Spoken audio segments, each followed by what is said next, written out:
Right on. What's going on, everyone? Evan Giddings alongside Lorenzo Neal for the Kickoff Show. Lo, this is the time, but we were just talking about this before the show, man. This is the time of year where football gets fun because it starts to get more gritty. It starts to get a little cold outside, and you start to get more rivalry matchups like the one we got today between the 49ers and the Seahawks. A massive matchup, and I'm just glad to be back rocking with you, man. What's going on? Hi, man. It's great to see you, brother. We were out, me and you played like two ships passing in the night. You had the bachelor party, you're big time, and me, you're going out jet setting, and you're leaving your low man behind. I'm just glad that we get to hang out today. Glad that we get to talk some football. And like you're talking about, the atmosphere, the environment, it's football weather, the little chill, that falls here, and you just start to feel it. And this is football weather. And look at the season. You've got the Niners, of course, in Seattle. You always love this rival. It's going to be nippy over there. And we're watching some rivals right now.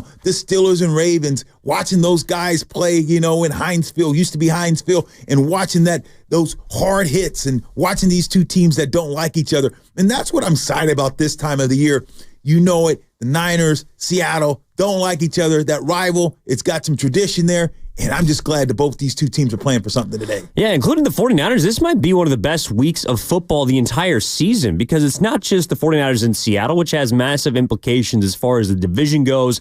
The Niners have a chance with Arizona on a bye week to move back into an even position for first place, a place that we kind of just assumed at the beginning of the year that they would be, but they've been in third place. They've even been in the cellar at a certain point. They've been working their way back up. This season has not been as easy as everybody expected it to be. But still, with the win today, they can move 2 games above 500, which would be a season high. And they would put themselves in a position to be locked right in arms with the Arizona Cardinals, another team that's shocked some people. Yeah, Arizona Cardinals, I think, has been a biggest surprise because you figured the Niners would be running away with this division. And you look at it now, you look up, and you're like, oh, my goodness, the Arizona Cardinals is a game up. And today they have a chance to pick up some ground. And then you're going to have a sprint to the finish line because if you look at Arizona's schedule and look at the Niners' schedule, to me, the Niners' schedule looks a little bit tougher. So it's going to be okay. Get even, and then let's see who's going to be leaving. Exactly. Evan Giddings alongside Lorenzo Neal. This is the Kickoff Show here in, back in San Francisco, 95.7 The Game Studios. We are presented by Habas Law. If you've been wronged, Habas Law will fight to make it right. Call 1-800-INJURED or visit habaslaw.com. If you're looking to tailgate before the game, make sure to stop by the Hilton Hotel in Santa Clara. Great food, great drinks, great time. The tailgate party is presented again by Habas Law. And a couple of things coming into this game, right? Obviously, we got to rewind to what happened last week against Tampa Bay. One of those situations where it felt like the theme of last season, Low, was talk about even and leaving. The Niners, when they got a lead, they would just blow the doors off of particular teams. Right. And it would be blowouts in regards to, double-digit points, 20 points, sometimes 30 points. This year hasn't been as easy, and it's forced me to sort of reconsider how I watch this football team because I feel like over the course of now 10 weeks or 9 games, we have an idea of who this team is, right? They're inconsistent. Yeah. They have some weaknesses. They have not played, in my opinion, a full 3-phase football game outside of maybe week 1 against New York. But I'm not going to be looking at this team like they are last year. And it's taken me some time to come around to that. But that's why a win like last week, in regards to winning gritty, winning grimy, that's not something they had to do a whole lot last year. Whereas this season, it almost feels like that's going to be the path for this football team. And it's beginning to extract a little more, I don't know if it's urgency, but just kind of you're seeing just how tough these players really are, which is something that's exciting. It really is. Last year, like you talked about how dominant this team played. And at times they got up on teams and you just knew it was over. This year, it's been that fight where you watch a fight and you're like, okay, it's an 8-8 round, a 10-8 round, a 9-8 round. It's even. And all of a sudden, it's just like you haven't seen that dominant, 10-7 or 10-8 where they just knock the opponent out and it's over. Every game has been a game within a game and teams stick around and you're like, where's this Niner team? And it makes you realize that, hey, look, they're still an okay team. They're in the thick of things, but I think that we've been so accustomed and we've been spoiled to see such domination. I think that's what you're saying. They're having to earn these wins this year. They're having to compete for these wins this year. It's not just, okay, boom, okay, we're up by 14, and now the team's going to run to the locker room and just blow a team out. That's not happening, and we're like, what's wrong with the Niners? I don't know if it's anything wrong with the Niners. It's just the rest of the league, hey, they're tired of it, and these teams are playing better. They're playing better football, and maybe the Niners have come down to earth, and maybe, like you're saying, they're in the thick of everything with everybody. They're bunched up. They're usually, at this time, it's like, all right, the Niners are separating themselves. They're playing for home field advantage. They're playing for home field throughout the playoffs. And for the first time, this team is going to be a wild card team if they get in. They're going to be a team that's outside, that's trying to sneak in, and a team that's going to try to make some noise once they get in, if they can get in. So this is just different. It's a different era. It's a different feeling about this team, which you still have confidence because they have a lot of great guys on this team still. Yeah, they do. And those parts of last year's team are largely still here. And I think we saw the biggest one probably last week in Christian McCaffrey make his 2024 debut.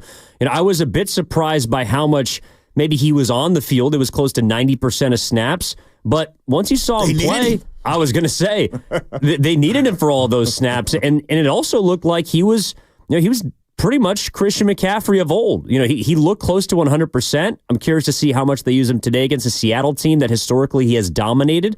The Niners have beaten in their last 5 meetings since Brock Purdy's taken over as starting quarterback for the Niners. So Christian McCaffrey, that to me, like early in the year, we were discussing how, all right, they blew a game to Arizona. They blew a game to Los Angeles. Right. I don't know if they blow those games with Christian McCaffrey, because I think if he's not on the field last week, they probably blow that game to Tampa Bay with 3 missed field goals, a drop punt, penalties galore down the stretch of that football game. A lot of mistakes by the Niners, but almost because of his appearance and just his reintroduction into the NFL, you feel better about them being able to win those grimy games, because Christian McCaffrey, I don't know if he gets enough credit, Lo, for just how physically dominating he can be. He posts big numbers. He's shifty. He's got every skill set in the book, but man, does he add a different dimension to this football team with how hard-nosed he can run the football. Yeah, I think the biggest thing you lost, what you brought in last week, the biggest thing that's been missing is just consistency and that safety blanket for Brock Purdy. When you watch Christian McCaffrey in the passing game and how his ability to get open and those 5 yards out, that wheel route, that stop and go, and Brock just threw it up in there and he ran underneath it. Those little things are missing. Those little things are the things that get this team over the hump. That's what I think the biggest thing that you've forgotten is what he brings to the table when it comes to getting Brock out of trouble, when it comes to a little check down play that's going to go for, instead of 10 yards, it goes for 30 or, Those are the things that you were missing with Christian McCaffrey. And I think he brings that aura and that confidence to this organization, especially offensive. That's what he is. He's that calming piece for this offense that just, okay, take a deep breath. McCaffrey can do. He helps this team in so many more ways than just what he does running the ball. And I think you're spot on, Lo. He makes Brock Purdy's job so much easier. Yes. And while Brock might have been, in my opinion, a little inconsistent, missed a few throws in the first half, he was dominant in that fourth quarter, had the majority of his 300-plus yards in that fourth quarter, obviously led them down on a final drive that put Jake Moody, who had missed 3 field goals early in the game against Tampa, in a position to win the game. But Christian McCaffrey, it just feels like you never want to say that a player is the reason why your quarterback has been so good, but he elevates Brock Purdy. I think Purdy's been very good this season, and he is the reason why the Niners were in the position to win some of the games that they didn't win. I can't put it all on him, but with 23 in the backfield, it's like you just get to see the Brock Purdy from last year that was one of, if not the most efficient quarterbacks in football. He exudes confidence. He doesn't panic. And whether it's because they're running the ball or he's got that basically safety valve on the outside, someone he can swing the ball to, Brock Purdy looks much more calm in the pocket. And I think that's also something that the Niners need too, because whenever you have your head of the snake on the field, whenever you have your leader, whether you look at Christian McCaffrey as the most important piece or Brock Purdy, who's your quarterback, when you have those two guys back there together paired, it's a dynamic duo that makes the Niners go. And this defense has its problems. Special teams really has its problems. And I think so much is now on the backs of those two guys offensively that I'm just glad that they're out there together and being able to do what they can do now. Yeah, I think that, of course, he's a huge part of this offense, and he's always has been. That's why last year I think he was an Offensive Player of the Year, the weapon that he is, and what he does to defenses. He makes you say, okay, what are we going to do? And I think that a big part is this, Jennings and Debo and, of course, Kittle. When you watch these guys now, when you deploy these guys, when you go more downfield, now you have a guy underneath that he's too fast for a linebacker. He's too physical for a safety. So what are you going to do? You at times you have to bracket him. You have guys, you have double coverage on a running back because you've seen the way he runs by linebackers. So what are you going to do if you're Seattle and you watch what you saw last week? Are you going to tell your linebacker, play 10 yards off and let him catch it in front of you and keep him in front of you till the team rallies around you? Or are you going to go in and put another safety or nickel in to say, look, we can't put a linebacker because he's going to hurt him. If you get man to coverage with the lineman or a linebacker, he's going to beat that guy. 9 out of 10 times, Christian McCaffrey is going to beat him. So if you got clear routes, if you're clearing everyone out and they're going downfield and you got McCaffrey underneath, you're talking about a headache. And I think that's the part that people don't understand what he does. So especially the red zone, those other things. So now the red zone, you can throw the ball to Christian McCaffrey and he can make a guy miss and get in the end zone. So when you have a guy like that, it puts more pressure on the defense because now where are you going to roll your coverage to? Because McCaffrey is a threat. McCaffrey could line up and play receiver. McCaffrey would be a great receiver in this league. So now you have a receiver / running back in the backfield and you're asking a linebacker, how'd that work out when Debo's on a linebacker? How's it work out when Debo was in the backfield 2 weeks ago and they had him run that wheel route against the Cowboys and the linebacker was trying to keep up with him? It doesn't work. You have that same type of explosion when you have McCaffrey, but now you got Debo out there in receiver. You got guys that out there that can run and do different routes and take guys out of their comfort zone, and McCaffrey underneath, yes, it makes Brock Purdy's job a hell of a lot more easier and way to go with the ball. He doesn't have to run as much. He can dump it down to McCaffrey and let him do the running. Well, and one thing I am certainly keeping an eye on today because the Niners have struggled in the red zone for much of the season. Yes, they have. And against Tampa Bay, it was still the same issue. I mean, the reason why they only put up 23 points is because they missed all those field goals, but they took 6 field goals. That means you're not getting 6. That means you're not getting touchdowns.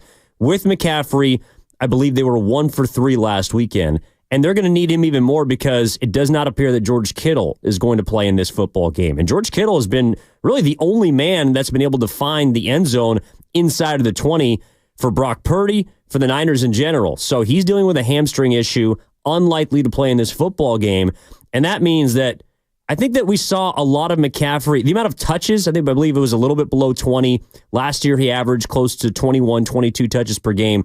I wouldn't be surprised if the gloves kind of just come off, right? Not necessarily playing 100% of snaps, but they're going to lean even more into Christian McCaffrey.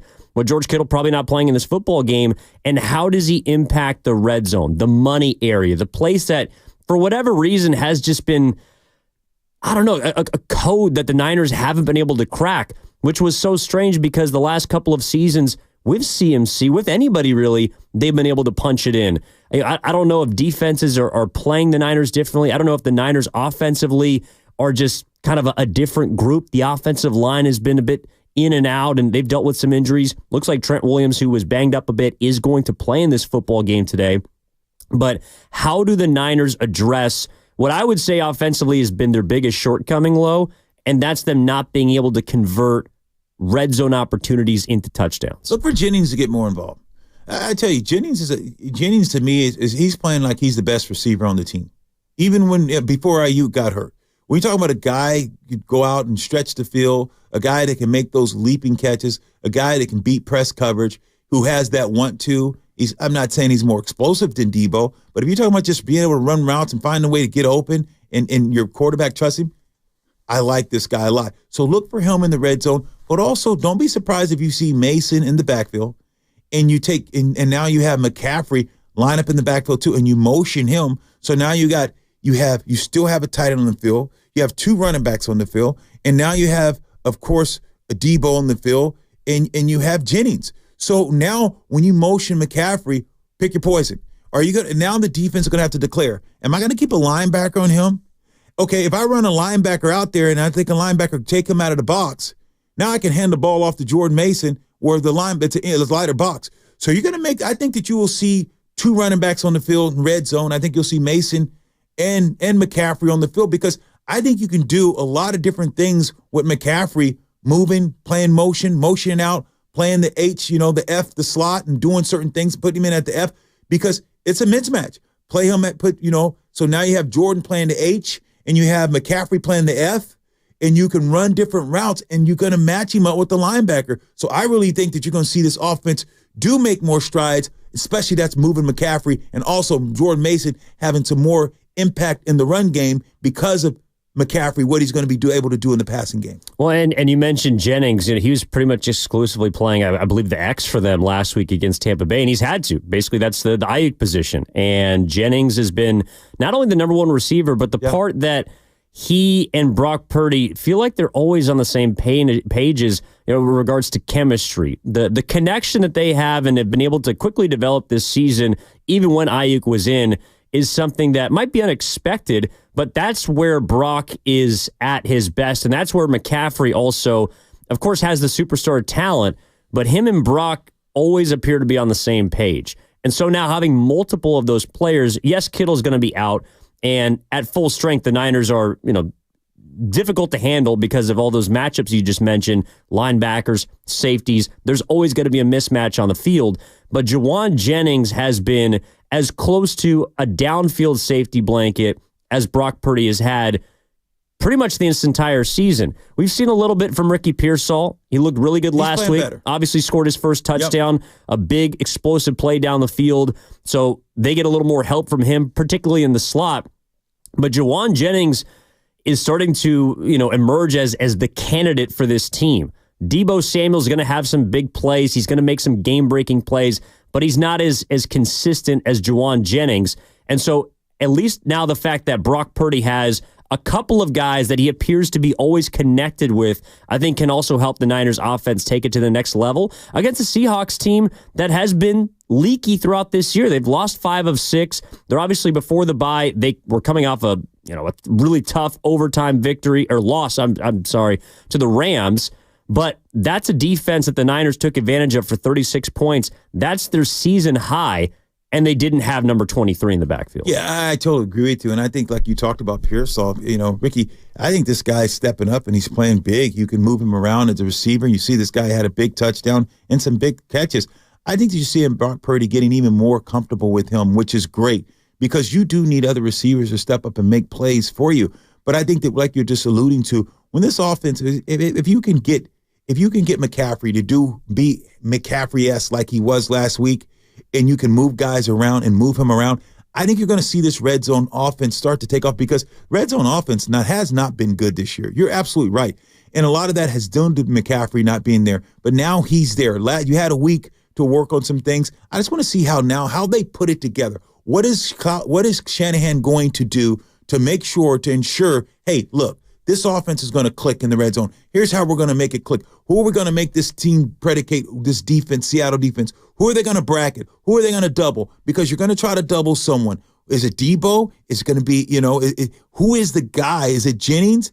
So I think that you're going to see at the red zone, you do double Giddings because of he's tall, he's physical, he can win the jump balls. So there's going to be certain things that you're going to have a mismatch at.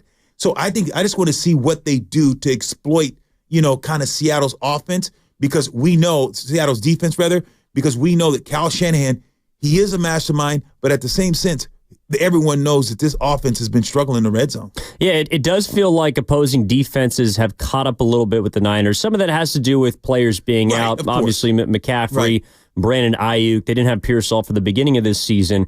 But overall, this is a defense led by Mike McDonald, their new head coach, that gave the Niners a lot of fits last season when he was in Baltimore. And in general, Mike McDonald has had success against kind of the Shanahan tree, right? Whether it's LaFleur in Green Bay, McVay in Los Angeles, Kyle Shanahan at San Francisco, he's had a lot of success against those teams. Now that he doesn't have as much talent, they have star-studded players like Devin Witherspoon. They have a much more improved defensive line from a year ago.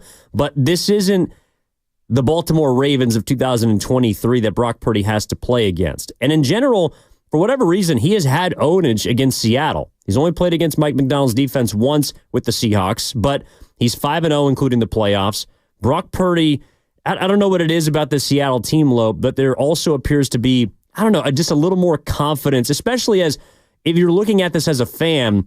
Seattle is a team that this is a game that, not a must win, but you absolutely want to get because of the importance of the division, and also to kind of basically knock the Seahawks out of the race. Their season's not over if they fall to 4-6, but that's a rival that you can kind of dig deep in a ditch.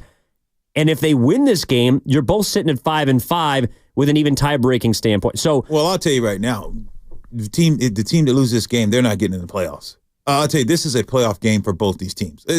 Let's not say, they can lose this game and still come. They're mathematically not out of it. I agree. You lose this game, you're the Niners. You go look at that schedule. They're not getting in. That's just, Green Bay and Buffalo on the road next 2 weeks. Exactly. So you have to find a way to win this game and split those two games that you have in the next couple weeks. So this is a must-win for the Niners, and it's a must-win for Seattle. So I like this matchup. I like this game because you get to see what they're made of. You talked about, hey, who is this team? You got to change expectations or maybe change the way that you viewed this team. You said, hey, look, I've realized now halfway point, I'm like, okay, this team, okay, yeah, they have some talent, but they're good in some places. They're not as good as some places. They've been inconsistent here. Who is this team? Well, today you get to see if they can put some of this thing together. Today you get to see if Seattle get to put some of these things together. So this is a team, this is a game, the optimistic game that you have to look at and say, okay, which team is going to rise up? Because now as a Niners team, you've had a lot of injuries. I get it. You have some injuries. You still got injuries, but you got your main tool back. You got your toy back in McCaffrey. You got this Army Swiss knife and what he can bring to the table. So it's time now that you say, okay, who are we?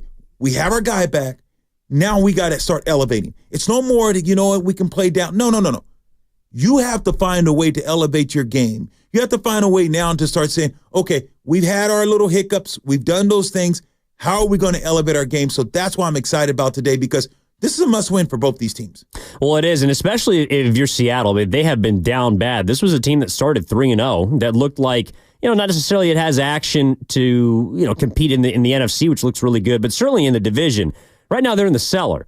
They're down there with Los Angeles, who has their own problems. But Los Angeles beat them right before the bye. The Seahawks, since going 3-0, have lost 5 of 6, including to the Niners on Thursday night in Seattle, Week 6. So the Seahawks need this win as badly as anybody, and it almost feels like the Niners, Low, have been in must-win mode even going back before the bye, because you needed the game on Sunday night against Dallas, which we both talked about. That game essentially eliminated the Cowboys from competition, and this is kind of a recurring theme that you're talking about. The Niners being in these must-win situations, again, it isn't as if technically they can't dig themselves out of it, but I think that they understand, just like they did against Dallas, just like a couple weeks before that against Seattle on Thursday night when they were a game below 500. This isn't a place where the Niners have finally worked their way back to 5-4. All right, they're above water for it feels like the first time since the very beginning of the season. And what is Seattle the last 5 weeks? You said they're 1-4. You said in the last 4 weeks. They're 1-5 the last 6 weeks. Yeah, and that's the biggest difference.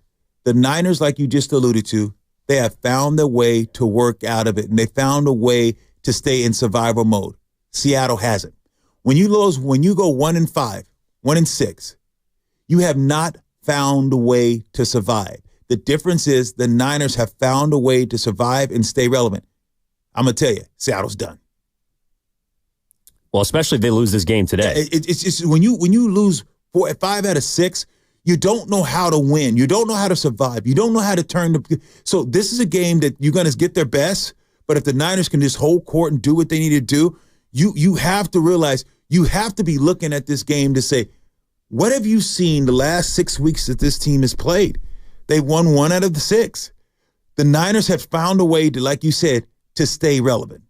They have, and they're trying to put together a win streak for the first time this season. They have not won 3 games in a row, and coincidentally, they have a chance to do it now that they have perhaps their best offensive player back in the fold. I think McCaffrey also has another level. Last week, he was a bit tired. He was a bit gassed. Now we get to see him at full go against a team that he has been very successful against in his career. 888-957-9570 is the number. Lorenzo Neal, Evan Giddings on the Kickoff Show. Ken, if we could sneak Theo in the East Bay, wants to talk about how this basically needs to be a statement game for the Niners. Theo, what's going on? You're on the Kickoff Show. Thanks for having me, boys. Lorenzo Neal, legend. My man. I love your stuff, man. But, yeah, man, this is a statement game for the 49ers to me, man. I mean, the Rams and the Seahawks and the Cardinals, man, they're all still in the race. And everybody's talking about the 49ers and are they still contenders? And I think they show it today. They go out there and punch the Seahawks in the mouth, get 3 in a row. Hopefully we can, show the rest of the world that we can compete with Detroit and, the rest of the NFC who's at the top. I like the way you're thinking. I like the way he's thinking. He's absolutely right. This is a statement game. Of course, Seattle needs this game too. Statement game from them, whether they pack up the season, because there's going to be some big changes in Seattle. But this is that game that the Niners need to find a way to make a statement. I totally agree with the caller. This is a big game. Big game. Stage is set for the Niners to make some noise. And we've been waiting for the Niners to make noise all season. We've been waiting for them to have that breakout performance, that dominating victory. I know they did it in Seattle to a 12-point advantage, but there were some things in that game that were a little leaky. Can they finally put it together today? That's what we're going to find out, again, at 1 o'clock as we roll forward here on the Kickoff Show. Evan Giddings alongside Lorenzo Neal. And I do want to hear from fans today. If you're feeling like this needs to be a statement game, are you feeling tense? Are you feeling confident? Brock Purdy's never lost to the Seahawks. Is that going to remain the same case as we move forward here? 888-957-9570 is the number. This is the Kickoff Show presented by Habas Law. If you've been wronged, Habas Law will fight to make it right. Call 1-800-INJURED or visit habaslaw.com. If you're also looking to tailgate before the game, make sure to stop by the Hilton Hotel Santa Clara. Great food, great drinks, great time. The tailgate party is presented by Habas Law. We're back after this on 95.7 The Game.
The tackle is missed.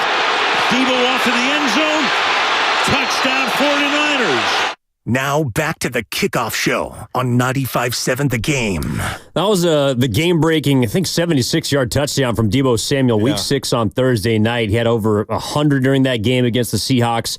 The Niners won. That put them back at 500. They see them now 5 weeks later, and they are one game above 500. But Lorenzo, Neal, Evan Giddings with you on the Kickoff Show. I think you said it best, Lo. This is a must-win game for the Niners. Oh, no question. And it feels like they are...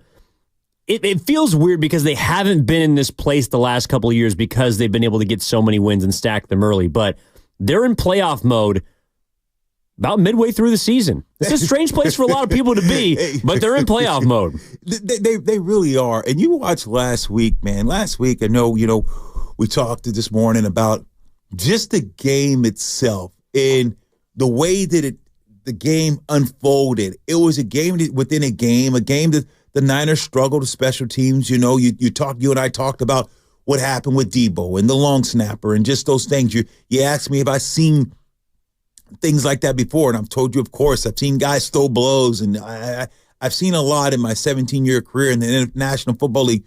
But when you have situations like that and you see like things like that happen, there's a couple things you come to your mind. One is a team knows that you're in dire straits. You have to find a way to win. It wasn't necessary that Debo is like, hey, in this guy's face, but it's like, hey, man, do your job, make a kick. There's a time where guys come to Debo, man, drop, hey, man, catch it. I know you catch it. You're better than that. Come on, make the catch. Come on, hold on to the ball. Those are things that you have, and as a player, you're like, God. And sometimes you get mad because you don't intentionally mean to drop a pass. I've done it, and the guy said, come on, Lo, man, catch the ball. Come on. I'm going to throw you the ball. Drew Brees, man, I'm going to throw you the ball, expect you to catch it. And it's not to make me mad. It's to say, look, hold me accountable.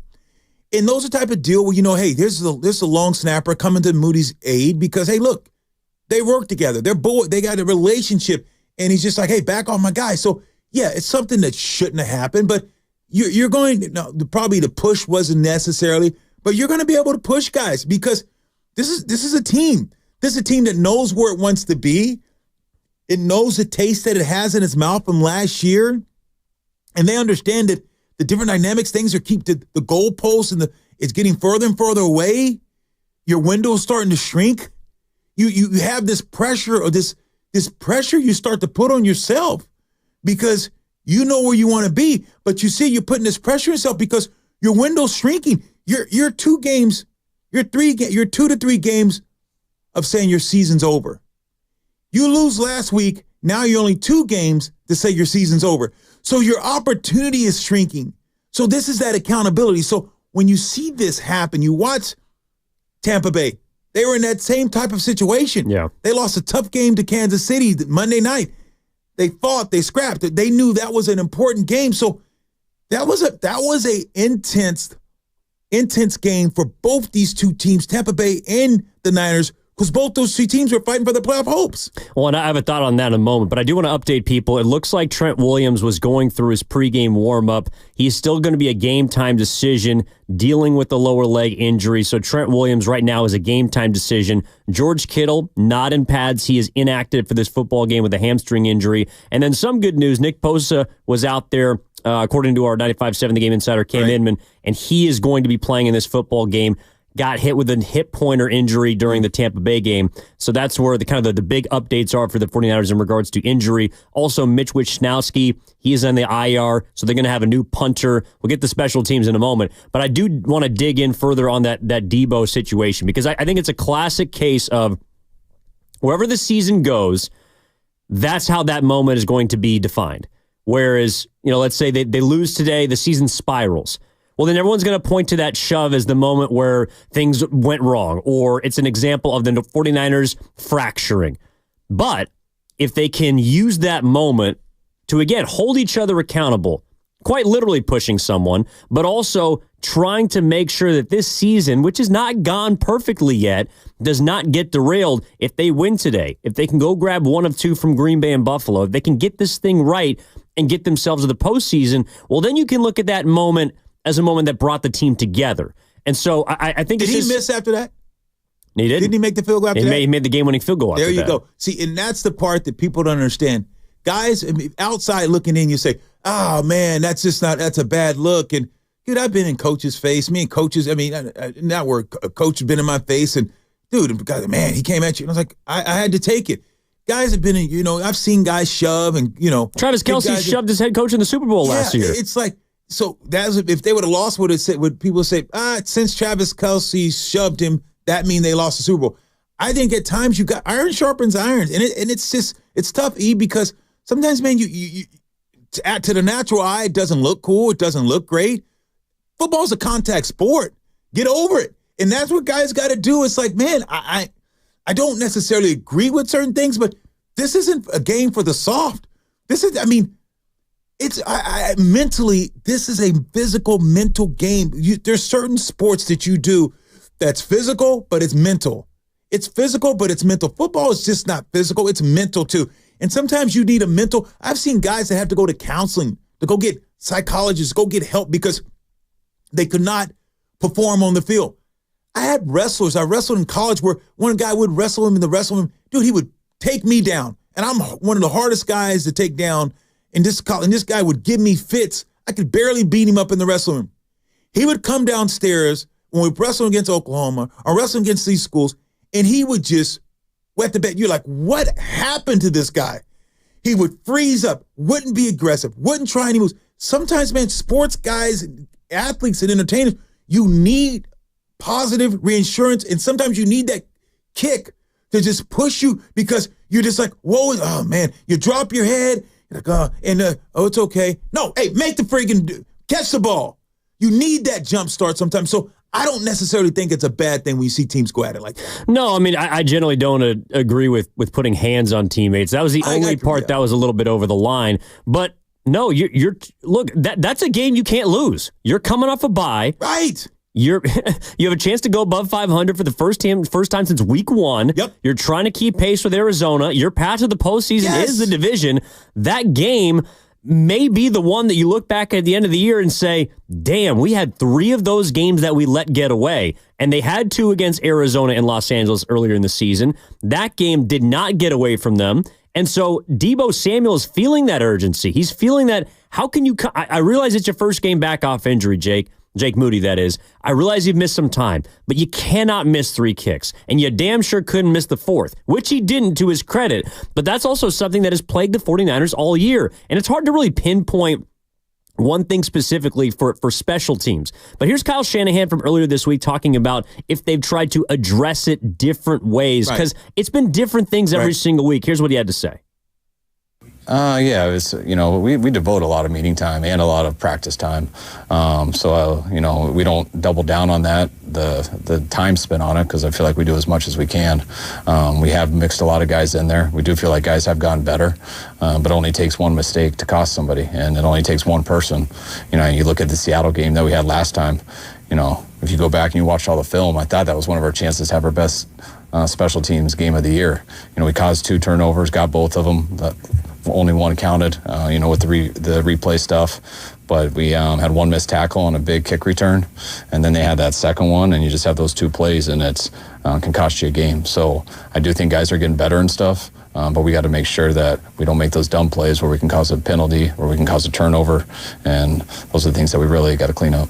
One little thing, the details are what have hurt the Niners this year, specifically on special teams. Yeah, they really have. Football's about attention to details. You got the biggest, strongest, physical guys. It's those little small things. It's like, okay, let's do the small things right. If you take care of the small things, the big things will take care of themselves. Here's a team that's fighting for its playoff life, playing for its playoff hopes, and you got to be attention to details. And that's every phase. That's kicking games. That's the special teams. That's offense. That's defense. This team is good enough to win. It's good enough to get in the playoffs. Now, they have to. You're just not as good as you used to be. Some things you used to be able to get away with, you can't get away with those things now because you're not good enough. But you're good enough to win these games. You're good enough to win the games. You're good enough to beat the Rams. Good enough to beat the Rams the second time. You're good enough to beat Arizona the next time. You're good enough to beat Seattle. I don't know if you're good enough to win the next 2 games in a row, Green Bay and Buffalo. Yeah, but I think you're good enough to win one of those 2 games. And so I think that's how I look at this team. And you have to be optimistic about it too and say, okay, and this is what these guys are saying. The Niners, they're over there, they're warming up, they're doing the things they're doing. I'm going to tell you without a doubt, they're in that locker room saying, this is a must win. We cannot have hiccups. I don't care if Trent's not playing. I don't care if Debo's not playing. I don't care if McCaffrey's not playing. This team has to find a way to win that game no matter what. Well, and that's where this season has felt so much different, is they've been playing with their backs up against the wall seemingly since week 2 or week 3. And first it was because of contracts during the summer. Then it was because of injuries. And now it's because of the record right before the bye week. You basically had to win that game to get just back to 500. You beat Tampa Bay on a walk-off field goal. I don't really care the rest of, basically how it happened. You are what your record says you are. And they're a slightly above 500 football team with a chance to move to 6-4 and be in first place in the NFC West. And that's why, again, this game is massive from that standpoint. Yes, you're playing a rival in Seattle. Yes, you're playing a team, that they have the number one passing attack in football. Geno Smith is getting DK Metcalf back. They are a challenge in certain ways, but most importantly, this is a Niners team that their path to the postseason lies through the NFC West. And I don't want to sit here and say, they're not better than Detroit. They're not better than Minnesota. They're not better than Philly. It doesn't matter. All they have to do is win the games in front of them and do just enough to squeak in. That's, in my opinion, I don't see this team running the table the way that it has the second half of the last couple seasons. Are they going to be able to beat some better teams? Yes. I think they can get better for sure.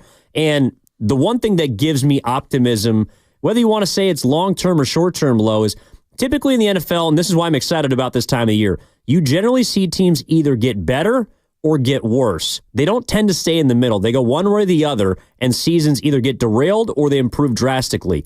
I think the Niners have reason to believe that they're going to get better in the second half of this football season. Is it going to be good enough to beat Buffalo on the road? Maybe not, but it's good enough to beat a team like Seattle today, and that's the game you have to get. No question. And that's with me. You talk about, can this team run the table? If you find a way to, if you win today and you find a way to win the next 2 games, guess what? You and I both probably jump on and say they can win the table. You and I believe, and I think a lot of the listeners out there, hit the text line or call us in and let us know what you think. If you win the next 2 games, you can go run the table. That's how tough these next 2 games. So you have to win today. I really believe that if you bring the listeners on, that is the key. You take care of today. Today is a game you have to find a way to win. And the next 2 games, you know what? If you can go go 1-1, I think fans will be happy. But if you can if you win those 2 games, I think this team can run the table. Are they capable? Yes. But what have we seen enough to think that this team can beat both those 2 teams, Green Bay and Buffalo? No. That's what we've seen, the way they played in the games, that the product that they put on the field and what they've signed their name to and what we've seen. That's why we're hesitant to say they're going to win the next 2 games. 888-957-9570 is the number. Lorenzo, Neal, Evan Giddings, the Kickoff Show, presented by Habas Law. If you've been wronged, Habas Law will fight to make it right. Call 1-800-INJURED or visit habaslaw.com. If you're looking to tailgate before the game, make sure to stop by the Hilton Santa Clara Hotel. Great food, great drinks, great time. The tailgate party is presented by Habas Law. This is from the 530 low. How will the special teams mess up today? My guess is a Seattle punt return. Well, it was a kickoff return for a touchdown that kind of jolted them. Remember, the Niners had a dominant-looking first half against Seattle. They're up 20-3. Seattle gets a kickoff return for a touchdown. They end up putting themselves in a position to where I think it was a false start call denied a DK Metcalf touchdown that would have made it a single-score game. So, not that you're saying that the Niners got lucky by any means, but that game was a lot closer than the 36-24 scoreboard was reading. Right. And for me, the special teams is one of those rally or momentum killers. Instead of kind of keeping you at the status quo, keeping you to where you have been playing dominant, whether it's offensively or defensively. I thought the defense last week for the Niners was pretty good, but special teams can ruin that momentum, and it feels like there's been too many of those moments this season. There has been, and that's what. And once you do that, you just have a great drive, like you just alluded to. The Niners score a touchdown or something great happens. Then the next play, you punt the ball, and all of a sudden you get the ball jammed down your throat and you give up a touchdown. or you score a touchdown and you kick the ball off and you give up a kickoff return. That, the mental and the letdown that does for the team, the morale, what happens to your team when you have that type of letdown, what it does to your team, your psyche, the players that are out there on the field, it kills them. So that's what we're talking about. That's why the text line hit that and said, hey, look, what part of the special team? When you have those laps, it deflates you as a player now, or offense or defense. You get back on the field, you're like, man, gave up that big play. So you got to be able to let it go.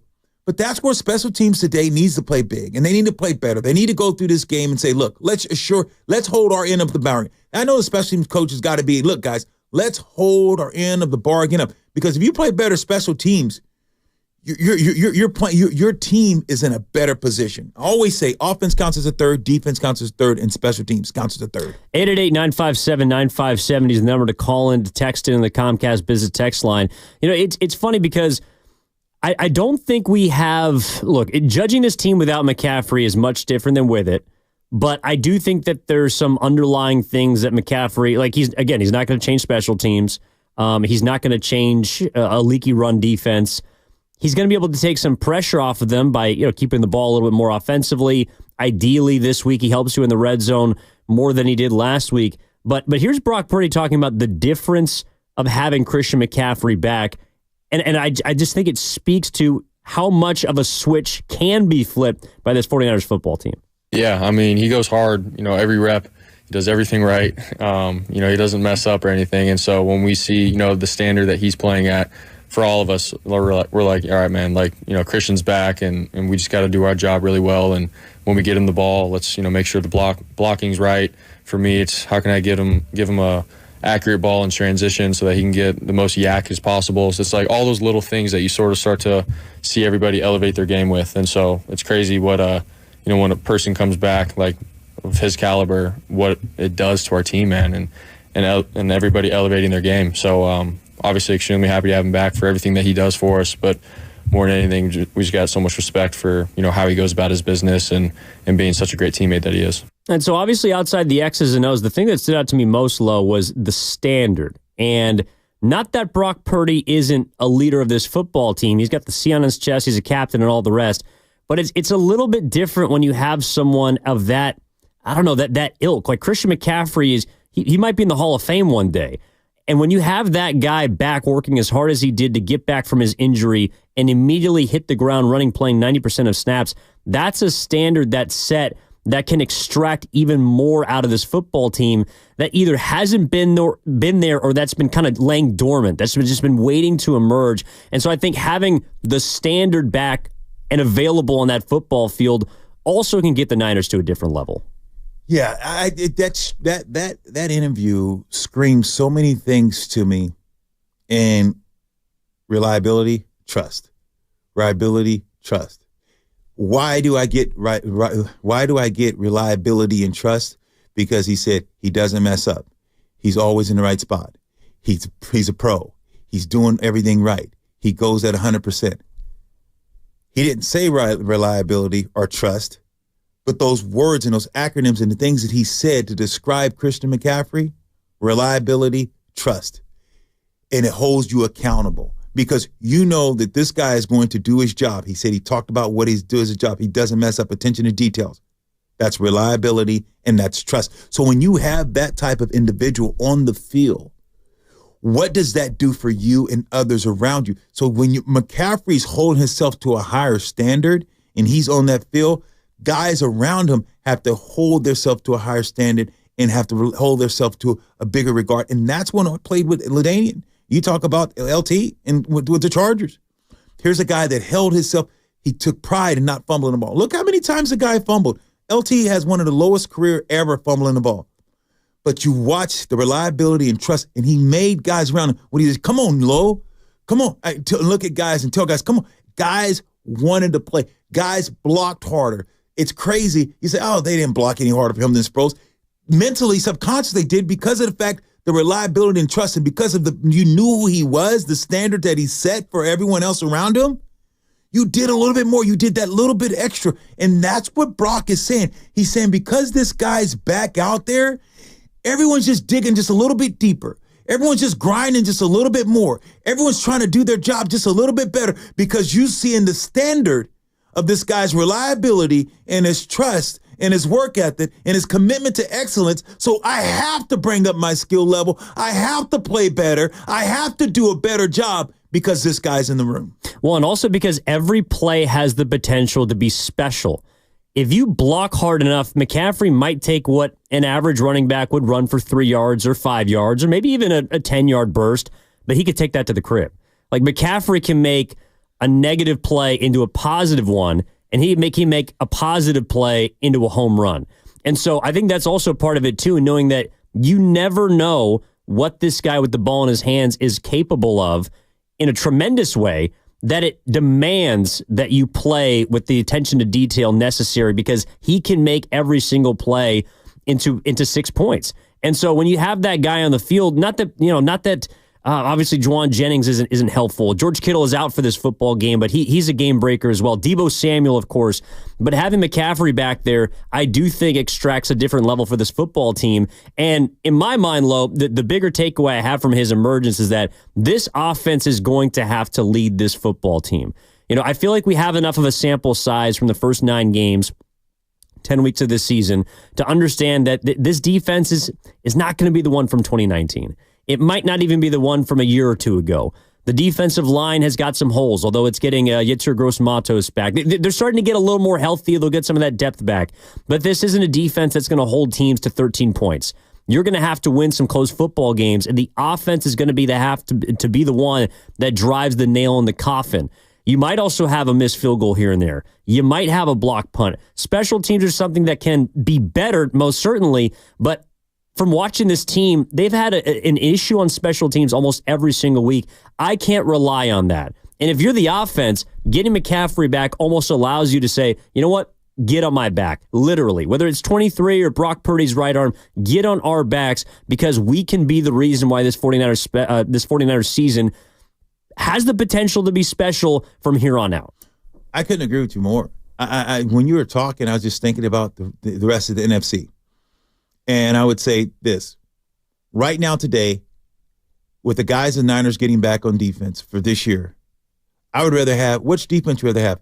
Detroit or Detroit's defense or the Niners' defense? You look at Detroit, they gave up 20-something, 30-something. Detroit's defense is not great. Yeah, they're leaky. They're leaky. But what you alluded to, talking about the offense, you go look at what they're doing offensively. That's what makes Detroit good right now. Detroit's got to get their defense playing spurting at times, but when you talk about the consistency, it's the offensive side of the ball. Goff throws 4 interceptions. They come back to still beat the Texans. When you can do what they're doing, and if this offense, like you're saying, when you look at the weapons that this offense has, I think it has just as many weapons, if not more, than Detroit. So they got to find a way to start scoring these touchdowns and playing them a lot better in the red zone, because if Detroit can be there, and you have this type of offense, Deebo, McCaffrey, the guys Mason, what you have on this offense, you can be like Detroit. The defense, we already know, the defense is what it is, but the offense has to do a better job in special teams of just playing better. Because, yeah, the defense is doing okay, but we know that this offense, if you said what side of the ball has potential to become Baltimore, average 25 to 30 points a game, which side of the ball has potential to dominate, it's the offense. No question. And that's why, again, if the Niners are to get better, and I believe they can be, the second half of this football season, they're already in the middle of it, to me, it's the offense that has to lead the way. Does the defense need to hold of its end of the bargain? Absolutely. Does the special teams unit need to quit making mistakes? Absolutely. But the place that I think they have the most room to improve is on offense, and it's on the back the back of Christian McCaffrey and on the right shoulder of Brock Purdy. And as we move along here on the Kickoff Show presented by Habas Law, if you've been wrong, Habas Law will fight to make it right. Call 1-800-INJURE or visit habaslaw.com. Also check out the Hilton Hotel for our pregame show. Great food, great drinks, great time. The tailgate party at the Hilton Hotel is presented by Habas Law. As we move forward, I do want to also examine just where this defense is at in regards to the offense. Can the Niners improve? Absolutely. But to me, it's on offense. And also, how's that going to measure up today against a Seattle team that is basically fighting for its life? If they do not win today, their playoff picture looks very, very dark. It is not good. And so how are they going to come out playing? How do you play when you have your back up against the wall? The Niners have been doing it for some time, but now they have a division rival that's also going to step into their house and try and do it to them. We'll take a look at the Seahawks. We'll take a look at the Keys as we roll on. Our final hour coming up on the other side, taking up until 1 o'clock. Kickoff at Levi's Stadium, Week 11, Niners, Seahawks on the Kickoff Show with Lorenzo Neal and Evan Giddings on 95.7 The Game.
Dancing in the pocket.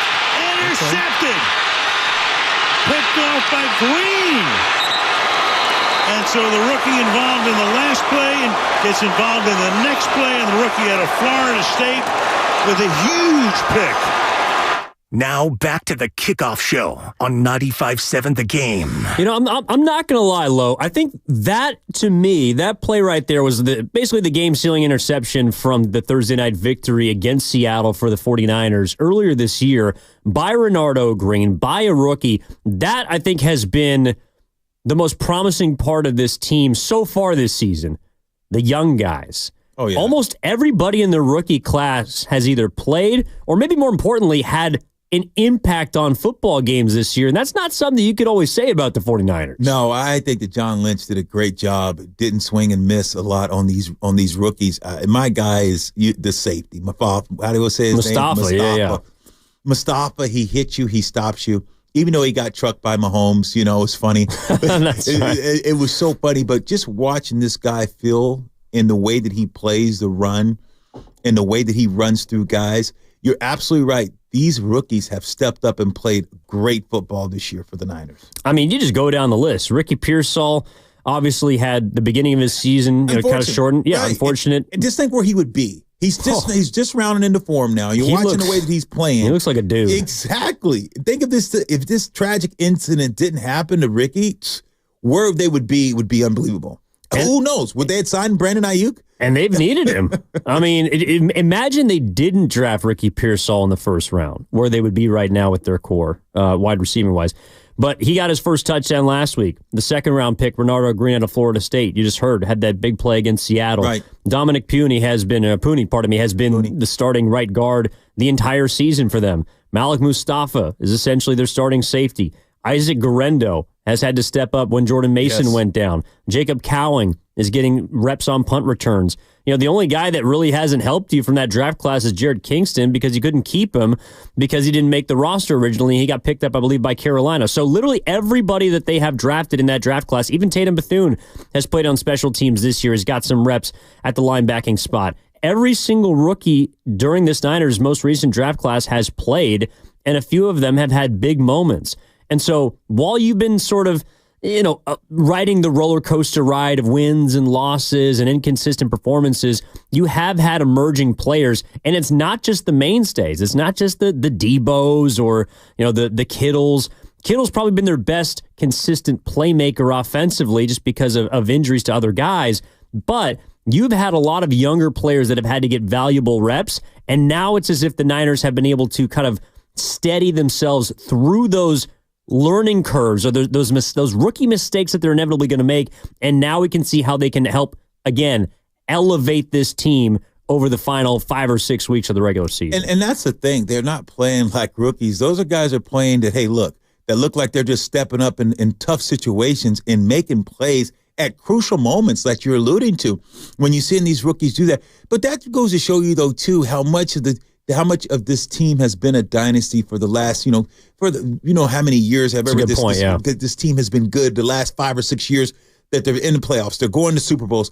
So guys get drafted and like, oh my God, I'm getting to play with Fred Warner. Oh, I'm playing with Mbosa. Or I'm playing with these certain guys. So you saw guys that step in and say, man, I get to make plays with Hall of Famers, all world type of players. So you see these rookies step in, and they can't wait to make plays because they're playing with some of their legends and guys they look around. So you want to see these guys continue to develop. You want to see these guys can continue to make plays. And as an offense and as a defensive unit, you got to say, hey, guys, we got to continue to get better. This offense, the defense, Fred Warner's not happy. Nicky Bosa, these guys are not happy.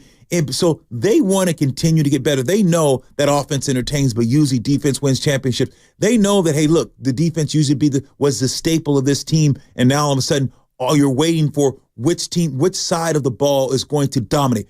Neither side of the ball has dominated. All 3 phases of this team has not dominated. That's why you have said, look, this team does a lot of good things well, does some things that are, some great things well, does some things that are not so good well. And that's why I think a lot of fans that usually, hey, Niners, we're going to go today, and they're all fired up. They're not. They're listening. They have optimism, but they're still cautious because this team thus far hasn't been great in all three phases of the game, and that's what makes you say, how good can they be? The potential's there. The talent's there. I think the fans and we, you, myself, and a lot of people around want to see the potential become reality because we've seen it before and we're accustomed to greatness. And with about an hour to kick off when the 49ers take on the Seattle Seahawks, make sure to stop by the Hilton Hotel. Again, this is the Kickoff Show presented by Habas Law. The tailgate party at the Hilton Hotel is presented by Habas Law. If you've been wronged, Habas Law will fight to make it right. Call 1-800-INJURED or visit habaslaw.com. They got great foods, great drinks, great atmosphere at the Hilton Hotel presented by Habas Law. Evan Giddings and Lorenzo Neal. This is the thing, Lo. So the defense, we kind of, ended the last segment talking about which side of the ball has the most room to improve. I think we're both on the same page that it's the offense. But to me, the team and the template you're talking about, they did it a little bit last year, but this season, it is the Lions. I don't think that defense, anybody would talk about them being world beaters. But when especially without Hutch. Yeah. Oh, yeah, seriously. I mean, I know they added Zadarius Smith at the deadline, right, but Hutchinson is one of the best pass rushers in the league. They're able to overcome it by playing from ahead, basically making opposing offenses non-multidimensional, having to move the ball through the air, pinning their ears back, getting after the quarterback. And that's where I think the Niners can absolutely improve defensively. It isn't as if they're all of a sudden going to transform into a different group. It's great that Nick Bosa is healthy today. It's great that Trent Williams is healthy today.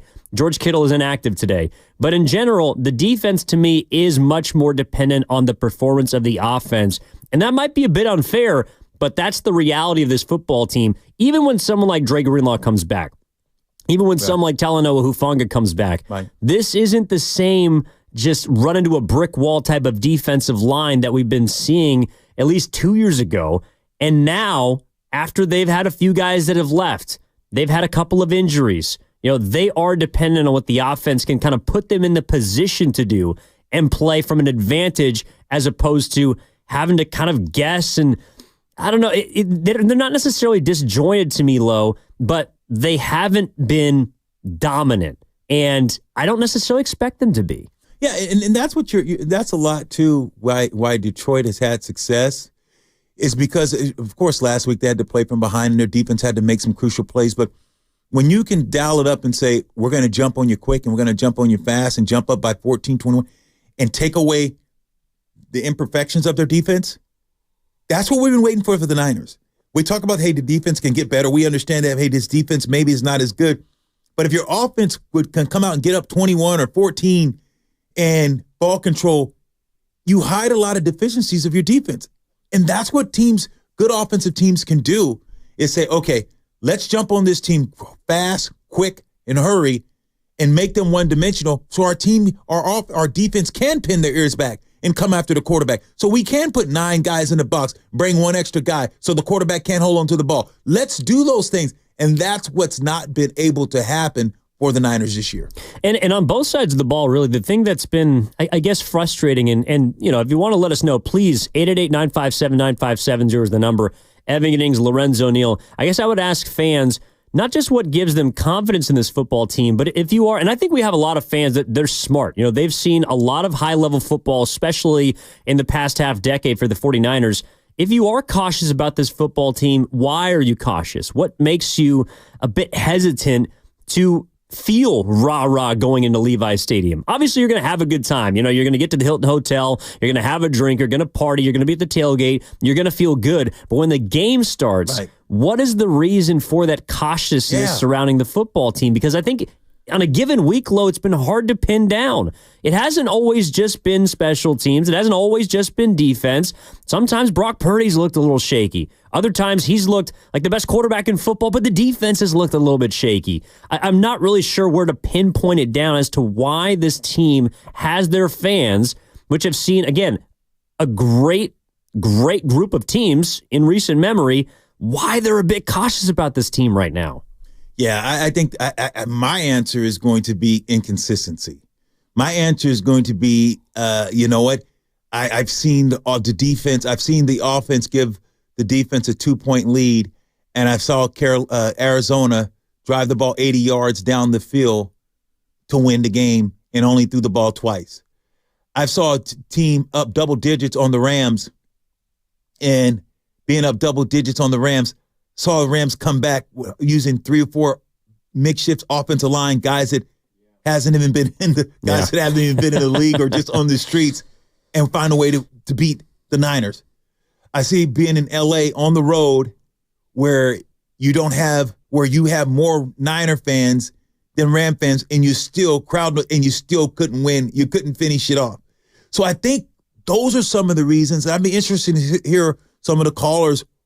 What particular reason for them? 888-957-9570 is the number. From the 408, special teams seems to be the area, or the unit from the 650, special teams as well. And I think it's because, to your point about inconsistency, special teams has kind of been the unit that I think has represented that the most.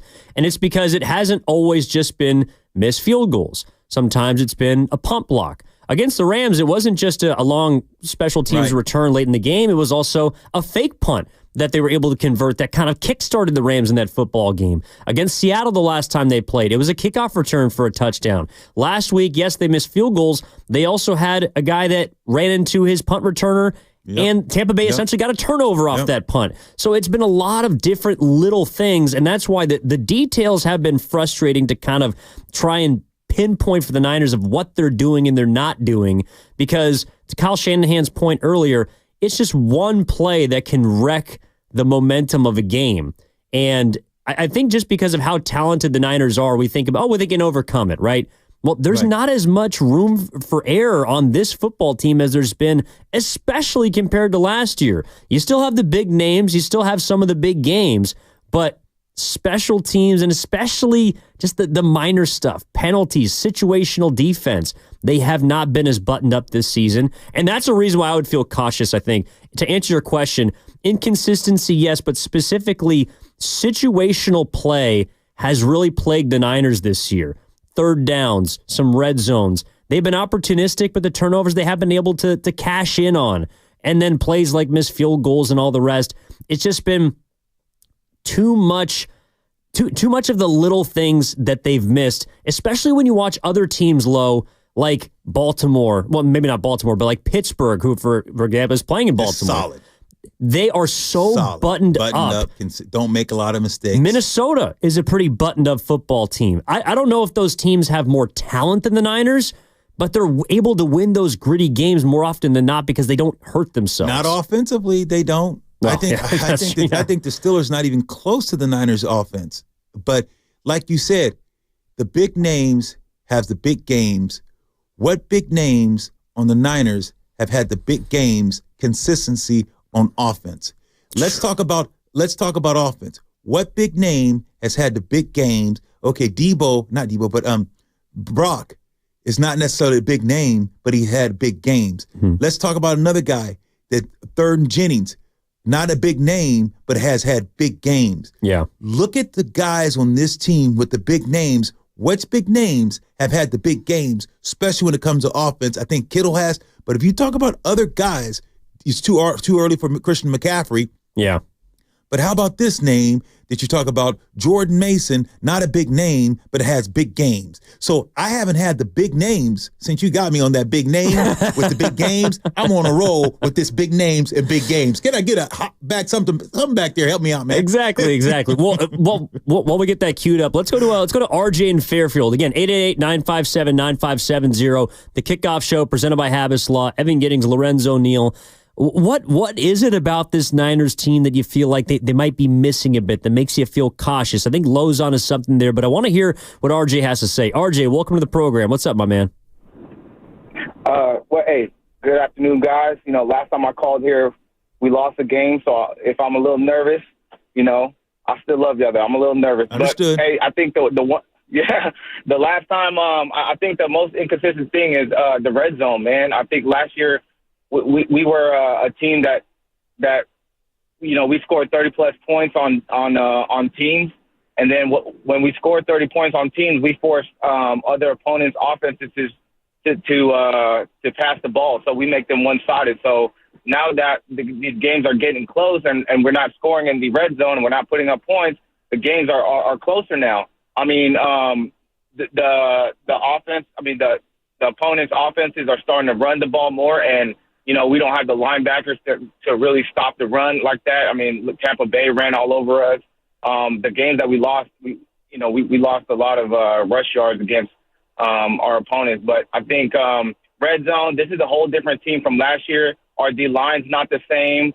So every week, I'm always nervous to see what kind of 49ers team is going to be showing up this week. We never. It's been a while since we had a really dominant game, and I look at the Seahawks team. I look at the last game we played. This is going to be a close game, guys. I mean, no Kittle. You're relying on Brock to throw it multiple times. So I'm going to say my prayers before the game, and to go from there. Right on, RJ. Well, it is the Sabbath. Yeah, there you go. RJ's right, though. You haven't seen this offense, the consistency, and you're waiting for other guys to step up and make plays. So I think he's spot on. It just hadn't seen it with, like the regulatory that we usually see it. We haven't seen the red zone like you alluded to. Hasn't converted in the red zone in a while. Haven't been consistent. One of the worst red zone teams in football right now. Those are those things that makes you say, hey, I better say my prayers today. Well, and that's why I do feel like, a lot of the Niners fans, they are smart. They have seen, obviously, a dominant display over the past couple of seasons. But even without that, Lo, you can tell watching this football team that they aren't consistent enough to put together these big performances. And that's why going into the Seahawks game, and I was listening to you and Devone last week talking about Tampa, and I was right there with you. It's like the Niners can absolutely win this football game today. And do they need to? I'm with you. It puts them in a great position to win the division. If they lose, it's going to be very difficult against two tough opponents next week. You're probably going to be playing from behind or at 500, which is a place you don't want to be.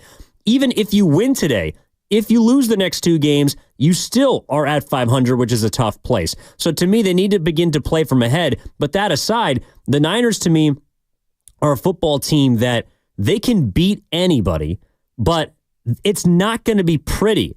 And that's where I wonder if this identity of the Niners is beginning to morph, because in the last couple of years, it's if they won, they just ran roughshod on teams. In the postseason, they had come from behind wins against Green Bay, against Detroit, but it was almost like they just had to kind of wait to get going. And then once they drew even, they basically just boat raced particular teams, especially in the Lions game in the NFC Championship. But this year, they're having to win ugly. Yep. And I wonder if fans are also a bit jarred by that, because that hasn't really been the way that the Niners have won in the past. No, it really hasn't. And last week, I know you weren't in, but you kind of told me, you said, look, I was with you. You thought the Niners would win the game, but you didn't see a blowout. No. You said that Tampa Bay is going to give them hell, which they did, had a chance to win it. You talked about, hey, if they had both their receivers and playing in Tampa Bay, that might have been a different outcome.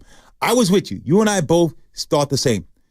This is a game today that even though with the Niners got a lot of injuries, I feel confident that the Niners are a better team, that they should handle. This is, if you said, is this as a game, I think that even though it's a rivalry, I just don't think Seattle, mentally, physically, spiritually, because you have a spirit that plays too. You have that mental, that spirit, your heart, the desire, all that stuff. I just don't think they have it. When you lose, when you go 1-6, it's hard to overcome, brother. As a professional, it's hard, especially if you get socked in the mouth and get punched a couple of times. You're like, wow, same old Seattle. That's why if the Niners can come out and get McCaffrey involved and go a wheel route, start him out the gate, go to the house. If you jump on this Seattle team, I really believe this can be the most comfortable, most consistent game the Niners have played to date, even with all the injuries, if they go out and play the way they're capable on special teams, offense, and defense. I really believe this is a game that you can actually dominate and play consistent. Well, I think we're going to get a good performance from the Niners today, because that's what they've been against the Seahawks. They have had, and this is why I think also with the Niners, this season, you have to look at each game like an individual matchup. It's not just they're more talented, so they're going to roll and they're just going to run away and it doesn't matter who they're playing. You have to look at each game as its own entity. And the Seahawks struggle in areas that the Niners are good. The Niners, sure, are a little more equipped to handle Seattle. Seattle's got a solid threesome of receivers. The Niners' strength on defense is probably their pass defense. The Seattle Seahawks have not been inclined to give the ball a lot to Kenneth Walker, who's a fantastic running back. They'll try it today. But that's where the Niners struggle, is in run defense. Right. The Seahawks didn't really, in my opinion, the first time they played them, use Walker enough. In fact, last week, Tampa Bay, I was surprised that they didn't try to run more with how much success they were having. So, we'll see the kind of the counter punch from the first game to the second game of this season. But I just think the Seahawks are a good matchup for the Niners. And so that's another reason why I expect them to not necessarily cruise, but look strong and look comfortable. The Seahawks are coming off a bye.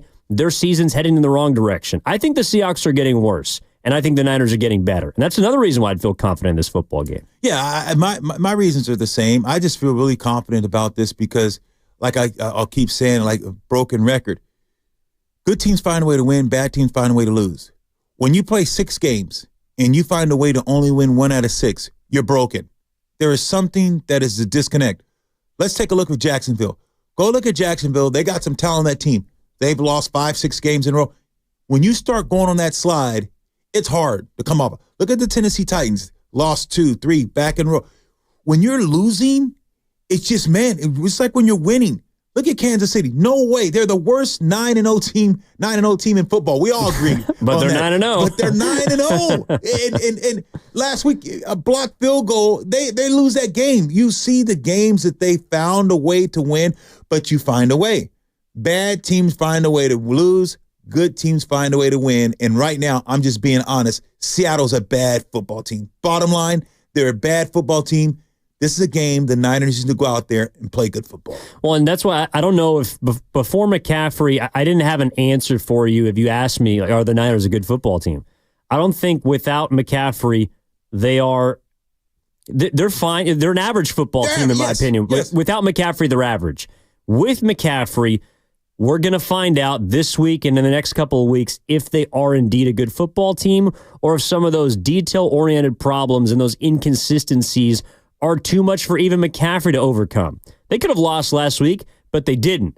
And I think it's because McCaffrey was the difference. So if they're in those tight situations, how does McCaffrey, what is his impact on helping this offense take it to another level that can ideally overcome some of their deficiencies on defense and especially their deficiencies in special teams? Who catches that pass? Last week, that double move, McCaffrey does that wheel route. He goes up to the linebacker. He high steps, sets him down, makes him stop his feet, and he runs by him. And Brock throws that rainbow and it lands in the ball.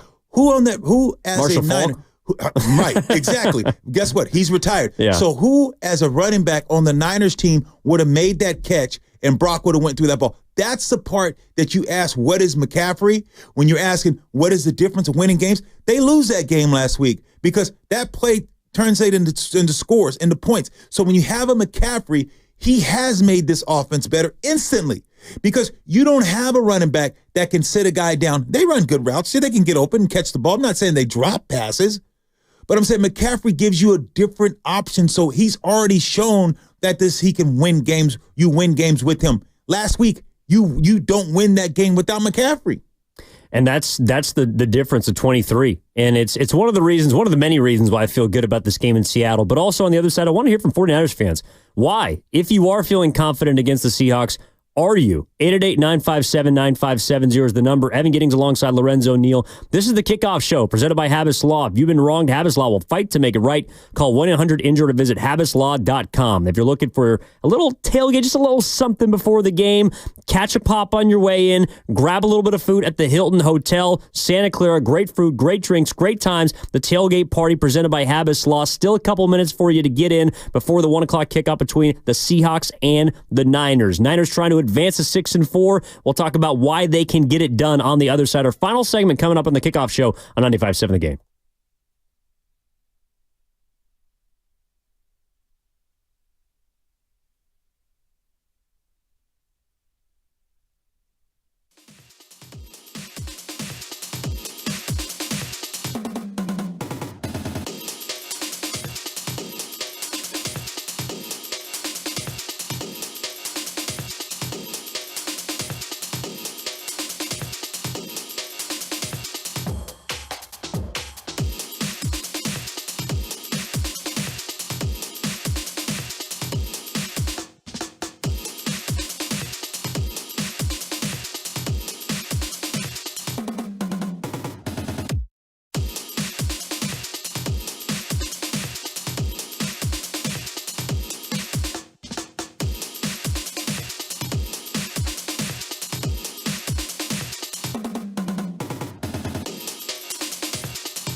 Durendo is the running back.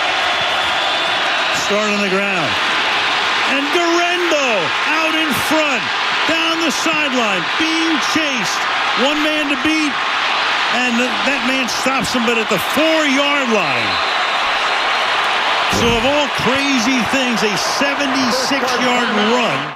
Now back to the Kickoff Show on 95.7 The Game. Well, that was the great Al Michaels from Week 6 when the Niners beat the Seattle Seahawks on Thursday night, 36-24. Most points that they've scored all season. Probably the most dominant that they've looked since Week 1 against the Jets.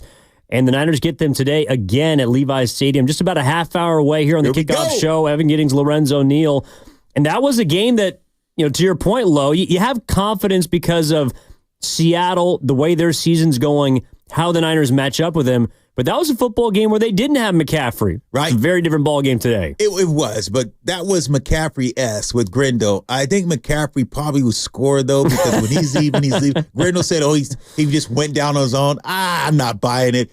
Trent said, he got caught. So that's if McCaffrey's in the game, that's a house call. So big-time play, and that was the way you got to close a game.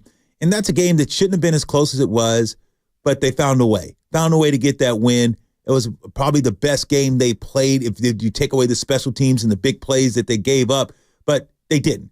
And that's what you want today. You want to see this team go out there and execute and not make those mistakes that let teams backdoor in the game, let teams backdoor, make it closer than what it needs to be. Today, just go out and play your type of style of football and finish the game. Absolutely, yeah, finishing. That's been the one thing that has been a bit elusive for the Niners this year. Haven't been able to finish football games, haven't been able to get that full 60-minute, 4-quarter effort that just kind of have come to expect from these guys. And they've dealt with a lot, but they still have everything in front of them. And they have a chance to move to 6-4, have a chance to draw even in first place with the Arizona Cardinals, who aren't playing this week. It's a big game for the 49ers, and I wonder how fans are feeling at 888-957-9570 from the 707 Skills in Baleo, one of our loyal listeners. Seattle, not that confident in them. Seattle stinks. And I'm not going to read the rest, but go Niners. I think that's I'll never say an NFL team stinks, right. But Seattle is not a good football team, and they haven't played like it, especially the last 6 weeks when they lost 5 of them. Yeah, and that's why you got to jump on this Seattle team. You got to show them, hey, look, this is what it's going to be often and early. We're going to jump on you really quick. We're not going to give you a chance to stick around because we know the way the Niners play. If the Niners play down to their level of competition and they let Seattle stay within 3 points, guess what? Seattle will come back and take it from you. Yeah. If you're the Niners, you're like, let's not make this game close. Let's not leave this game. Let's not try to wait to the fourth quarter. Let's go ahead and play our type of football, and this team will pack up, and the rest of their season's over. We have a chance to end Seattle. And you're a Niner fan. If you're a Niner player, you like ending Seattle season. You like you never forget what Seattle tried to do to you and how they handled you. So you want to end their season. So this is an opportunity that you can end their season today if you play the way you can. But don't let Seattle stick around, E. Don't let this team stick around, because if you do, you can find yourself in trouble. Yeah, you don't want to give them life in this football game. You certainly don't want to give them life in their season. And that's what Seattle is basically waiting for, is asking for today. The Niners have a chance for a third straight year to effectively put the Seattle Seahawks in their place. The first year when Brock Purdy came in halfway through the year, he put them in their place in the NFC divisional round game when he threw 3 touchdowns in his first postseason performance. Last season, I believe it was on Thanksgiving night, when he basically wrapped up the division for the Niners en route to the 1 seed, also put Seattle in their place. So 100% with you. They can do it again today. But what do you want to see from the 49ers? Let's talk to Filmo Mike. Filmo Mike's on the line. Mike. What's up? What's going on, Filmo? What's up with it? What's up with Phil? I had to call in to Lorenzo Neal. What's up, my guy? What's up, baby? I worked at KBLX. We used to be working in the morning with Nikki Thomas, and then I used to see this little not short, but 5'8" tough dude in the morning, hooking up his eggs and hooking up his oatmeal. And I was like, he look hella familiar. And then they was like, oh yeah, that's Lorenzo Neal. I'm like, oh yeah, that's why I've seen him. So Lorenzo, when you get on, bro, you're a treasure. You're a treat. You a treat. I love when you do your bootleg preacher and your country talk. Somebody from Texas come on here, you get your country talk on. I love it. But hey, I think the Niners. I think the reason we feel hesitancy, Brock Purdy's playing good, great, but I think we expected a little bit more of a leap from Brock this year. Also, we haven't beaten the teams that we haven't beaten. We've beaten the teams we want to beat. We haven't beaten our rivals. We haven't beaten quality opponents, I think. And then even when we do win, it's always like, oh my God, it's almost like the Warriors. You feel me? Like 10 minutes left, what can happen? So I think that's why it's a little bit of hesitancy. But you already know it's still bang Niner gang. We just got to get to the playoffs because I feel like the players realize the task at hand, and they're giving me Chiefs of last year vibes, and Chiefs is giving me Philadelphia vibes of last year. Hopefully, I want to see the Chiefs again in the Super Bowl, though. They got to get the monkey off their back. But, yeah, Lorenzo, man, I want to hear some country talk, baby. Bootleg preacher. I love that guy. Phil Mo Mike, baby. Phil Mo Mike. Phil Mo, he's a real one. He is, but he's telling the truth of just about what we haven't seen. And I think that's what a lot of the fans, like Phil Mo Mike was talking about, just like we haven't seen ourselves beat a Kansas City Chiefs team. You haven't beat a team that you think that, that people say, okay, this is a playoff caliber team. Let's see you win. You had a good opportunity to handle Arizona. You're winning that game. You let them drive down the field. So it's those little inconsistencies I think that Phil Mike's talking about, and that's what they're talking about. Just getting back going, playing the kind of way that that they're capable of. Because the biggest thing, and I think you and I both agree, is you have a lot of the same players. You have a lot of the same characters on this team, and yeah, you want Brock to take another leap, and I think he has. I think he's run the ball more. I think he's been consistent. Mm-hmm. I think that people expect a lot out of him, and I do too, and I think he does too. But I think that he's done his part. I think you've had a lot of drops. You've had a lot of inconsistency by a lot of other places. You got line breakdown and protection at times.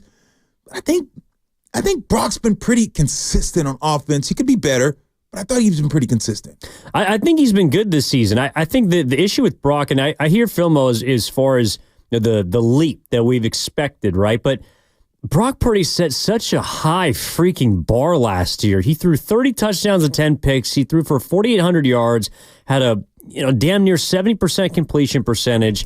And sure, he did it with a completely whole and healthy staff and all the Avengers and whatnot.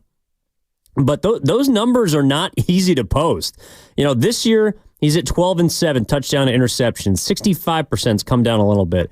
Quarterback rating below 100. But he has to do so much more this year than he had to last year. And that's why I think having McCaffrey back, right, we are going to see a little more of Brock from last season. And it isn't, look, anybody's job is easier, whether it's in, a company setting or if you're on the football field. If you work with great people, you're going to be better. That's just how it goes. And so the fact that he's got his number one offensive player back with him in Christian McCaffrey means that we are going to see a better version of Brock Purdy. And so the last 6 games of this season, the last 8 games of this season, including today, I do think we're going to see Brock elevate his play. And so, through the first 9, you might not have seen the step you'd like, but he's still got a lot of games left to show that he can take that next step, because I think he proved something in the regular season last year, which was he could consistently put up big numbers with the big names and the big games that we talked about. But in the postseason, he also showed that he could dig deep and he could come back and win in some disadvantageous settings. Green Bay, Detroit, the Chiefs game, I don't think he was bad in the Super Bowl. And so now this year, we're starting to see him run more. I think he's had to do more at the line of scrimmage. Brock Purdy's getting better. It just there hasn't been a moment where it clicked and say, all right, that's the quarterback, that's the performance, and that's that signature defining game. He hasn't had that one yet. Right. And you know what I think that how you cure that, and like we talked about earlier, red zone. Yeah. If you get started in the red zone and start kicking the field goals and turn those into touchdowns, think about you had Mooney miss 3-4 field goals. 2 of them was in the red. If you make those, now it's 14 points in the red zone. Brock numbers goes through the roof. Efficiency, rating, everything goes up. If we can be more efficient in the red zone, I think people will say, God, if you because the red zone has been ferocious. If you can get that done, I think that'll solve a lot of the problems. Yeah, and they're going to have to do it today without George Kittle. He's been the number 1 red zone target for this football team. So how is McCaffrey going to help them? Again, the first impression of McCaffrey this year, they went 1 for 3. But one thing that I did notice was, I think it was the second red zone opportunity they had, McCaffrey wasn't in for the first couple of plays. It was Garendo. So, I mean, really, with a full opportunity to go for it inside the 20s, they're 1 for 2. 50% is certainly a lot. It's not great compared to the 60+ they were last year, but 1 out of 2 times, if you take 2 of those field goals off the board, turn them into points, that football game against Tampa Bay is not as close. It doesn't come down to a game-winning field goal. So what I would like to see the Niners do today is not leave it in the hands of special teams. Right. Not leave it in the hands of a bounce here or a bounce there, because when you don't score as many points, there's less room for error. And that means a random bounce could hurt you. A turnover could kill you. And I think the Niners have been susceptible to 1 play or 2 plays turning the outcome of a football game as opposed to just ending it completely. And that's where ideally the offense is going to have to step up. And here's, I know, I don't want them to leave it to special teams, nor do I. I'm with you. Same church, same pew. It's interesting because if you watch that game last week against Tampa Bay, you have to realize, I know we talk about Kittle because I think Kittle is his red zone guy. That play that him and Kittle, same page, Kittle comes in and comes back out and he throws it right in the breadbasket. Kittle able to get both feet in bounds. That was freaking amazing. Absolutely amazing to watch that happen. But when the game was in the balance, wasn't in the balance and it was still up for grabs, and they had like 40 seconds to get in field goal range, who was that guy? Who was that guy? Who was the guy he went to? Who was the guy that carried him? Who was the guy that made plays? Giddings. Mm-hmm. Giddings made plays in that last couple. He had the presence of mind, instead of going out of bounds, he said, my field goal kicker's been struggling. Let me pick up not 5, but like an extra 10 yards. He could have just went out of bounds. They were in field goal range. Picked up another 10 yards. So I think Giddings has done a phenomenal job with a lot of things that he's done. So I really believe the red zone today is going to be Giddings. I think when you have a mismatch of that type and the guy who's much taller than most DBs and just have a unique ability how to get open, I think Jennings shows up big in the red zone. Well, I think Jennings, along with Pearsall, I think those are players that have shown that they can they can beat man. Yes. But this is a Seattle team that has some decent defensive backs. That they play a lot of zone, but where they're weak is on the ground. I think they give up the 5th most rushing yards per play in the NFL. This has all the makings to me of a big McCaffrey game. Now, Jennings can certainly help you in the red zone and help you get 6. But I do think that this is going to be a big game where the Niners just continue to feed 23. And we see a throwback McCaffrey game where he's got a couple touchdowns, maybe a long one, maybe a short one, but Brock Purdy's going to turn and give it to McCaffrey, and he's going to burn Seattle. I think that's how they show that they can, get back to being that dominant team of old, because where it always has started is on the ground, and when they're humming, there's nobody better than CMC. What are you doing? If I told you, if I give a total rushing yards, if I said 145, would you take over or under today? See, and this is something that you taught me too, because when we talk about McCaffrey, it does have to be total yards, right? It's receiving, rushing, all together. I would be shocked if McCaffrey is under 120 total yards today. Yeah, so would I, but I believe that you're going to see a team today, like you talked about, running the ball. I think that I'd take over.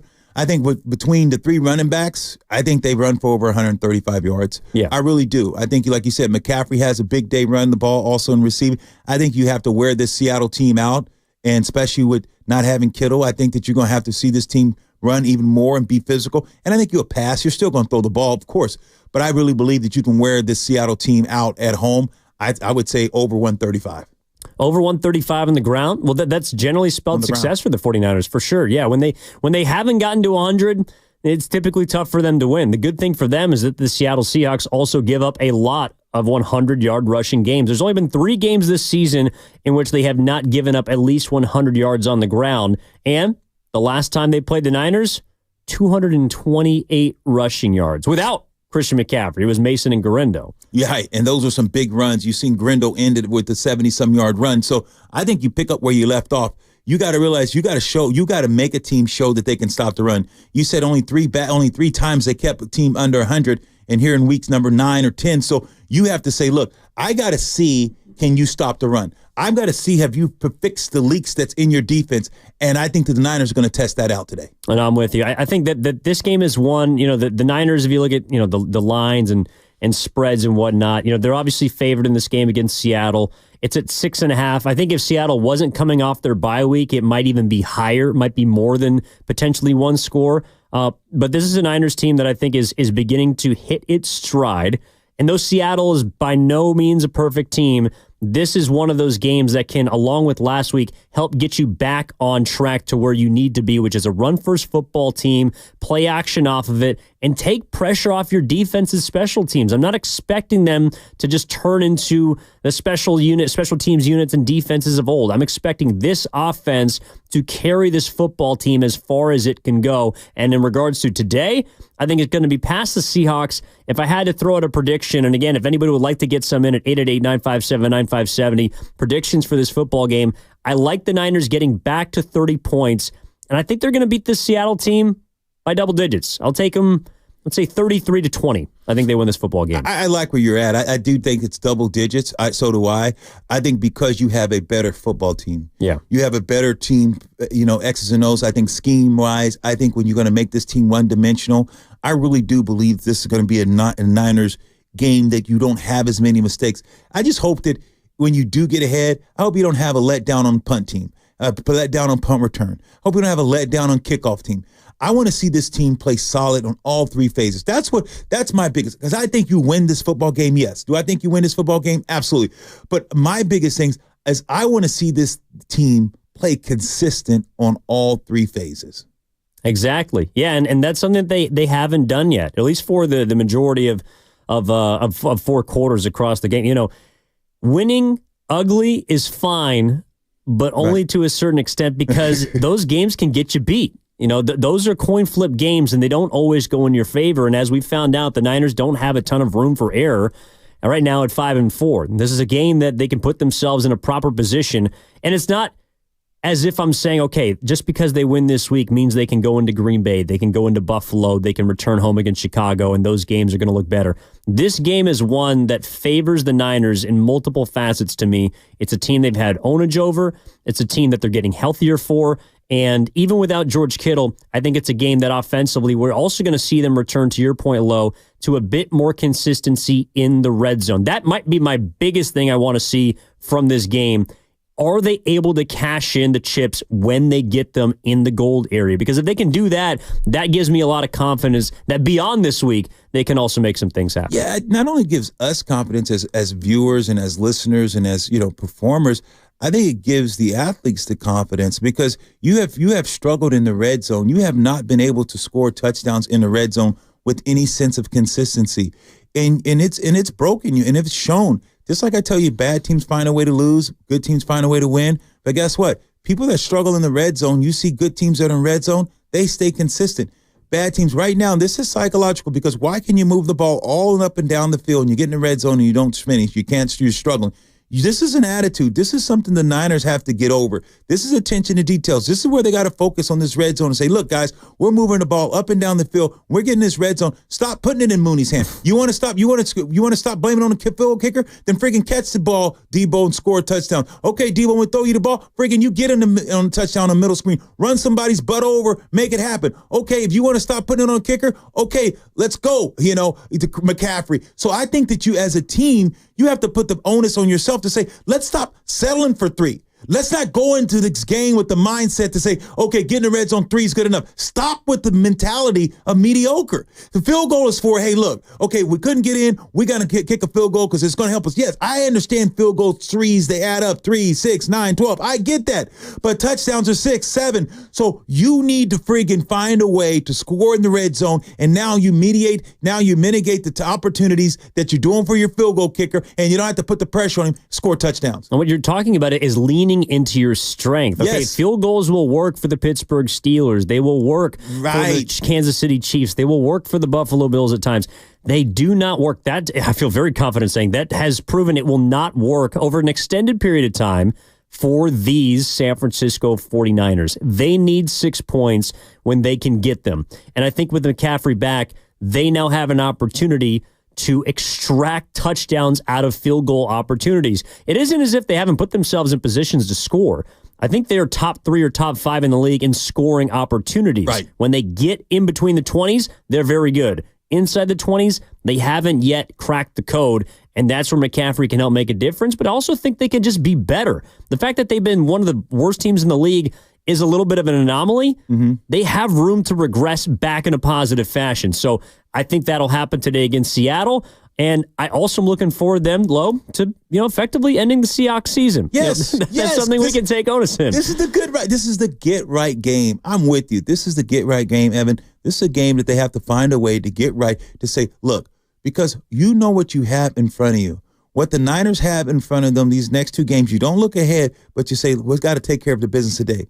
Because, hey, guys, I know you know what's in front of us, but let's take care of the day. That's what this is about, because you know what you have the next 2 weeks, so it's about taking care of the day, and that's what the Seattle Seahawks here in a couple minutes here. Well, and after they take care of the Seattle Seahawks, we hope on 95.7 The Game, you can listen to Overtime with Kyle Madsen, Mark Grandy, Sterling Bennett. That's after the final whistle of the 49ers and the Seahawks. As that'll do it for Lorenzo Neal, along with Evan Giddings. Big thank you to Ken Luttrell in our 95.7 The Game studios holding it down. This has been the Kickoff Show presented by Habas Law. Big thank you to everybody that came out to the Hilton Hotel for the great food, great drinks, and the great time. The tailgate party, as always, presented by Habas Law. If you've been wronged, Habas Law will fight to make it right. Call 1-800-INJURE or visit habaslaw.com. We'll talk to you next week. The Niners hit the road. In the meantime, they'll try to move to 6-4 against the Seattle Seahawks. Thank you, my man. Niner gang. Bang, Let's bang, go. Niner gang. All right, again, overtime after the Niners and the Seahawks. This has been the Kickoff Show with Evan Giddings and Lorenzo Neal. We'll talk to you next time.